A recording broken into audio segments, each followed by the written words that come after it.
کشمیری جنگل میں 2 دنوں سے مسلسل بارش ہو رہی تھی۔ سارے پرندے ایک جگہ سے دوسری جگہ اڑ کے جا رہے تھے۔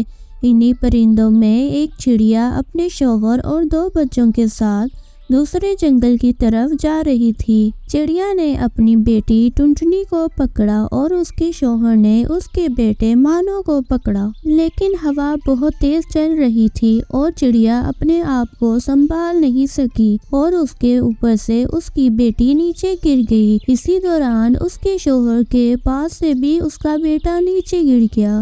بچے بارش کے پانی میں بہہ کر بہت دور جا رہے تھے۔ ٹونی چڑیا اور اس کا شوہر بہت پریشان ہو گئے تھے۔ سامنے ایک چٹان آئی اور بچے اس پہ بچ گئے اور وہیں گر گئے۔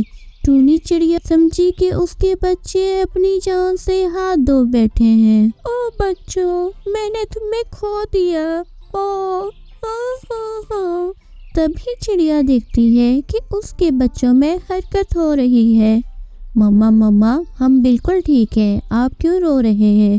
اور پاپا کدھر ہیں؟ چڑیا اپنے ارد گرد دیکھتی ہے تو وہ دیکھتی ہے کہ اس کا شوہر ایک چٹان سے گر کے مر گیا ہے۔ میں نے آپ کو کھو دیا، اب ہم کیا کریں گے؟ میری زندگی میں تو صرف آپ ہی تھے۔ مما پاپا اٹھ کیوں نہیں رہے؟ مما پاپا اٹھ کیوں نہیں رہے؟ بیٹا، ہم نے آپ کے پاپا کو کھو دیا ہے، مگر آپ لوگ ٹینشن نہ لو، میں پوری محنت کروں گی اور تمہیں پالنے کی کوشش کروں گی۔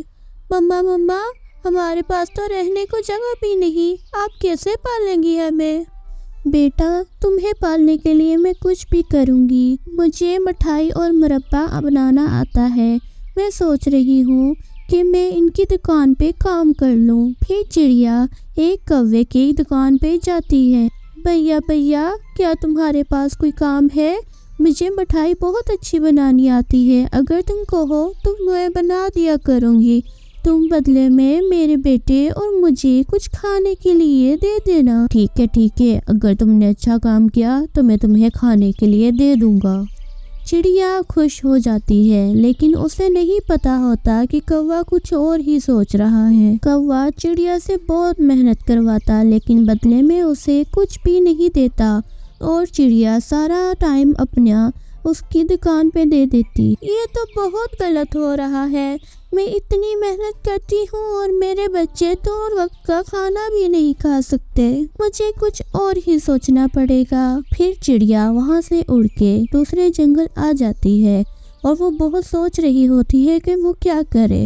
وہ اپنے بچوں کی طرف دیکھتی ہے تو اسے ترس آ جاتا ہے۔ بچوں مجھے معاف کر دو، میں تمہارے لیے کچھ نہیں کر پا رہی۔ نہیں مما، ہمیں پتا ہے آپ بہت کچھ کرنا چاہتی ہیں، پر آپ بھی بے بس ہیں۔ مما آپ نہ روئے، پلیز نہ روئے۔ ابھی چڑیا اور اس کے بچے یہ باتیں کر رہے ہوتے ہیں کہ ایک تیز ہوا چلتی ہے اور ان کے سامنے تقریباً 15 سے 20 آم گر جاتے ہیں۔ چڑیا بہت خوش ہوتی ہے، مجھے لگتا ہے کہ خدا کی طرف سے کوئی اشارہ ہے۔ چڑیا وہ آم اٹھاتی ہے اور ان کا مربع بناتی ہے۔ وہ مربع بنا کر جنگل میں پکشیوں کو بیچنے لگتی ہے اور اچھا خاصا منافع کماتی ہے۔ پھر وہ اپنے بچوں کو اچھی تعلیم دیتی ہے اور اس طرح چڑیا کی محنت رنگ لاتی ہے اور اس کے بچے بھی اچھا پڑھتے ہیں اور اچھا کام کرتے ہیں۔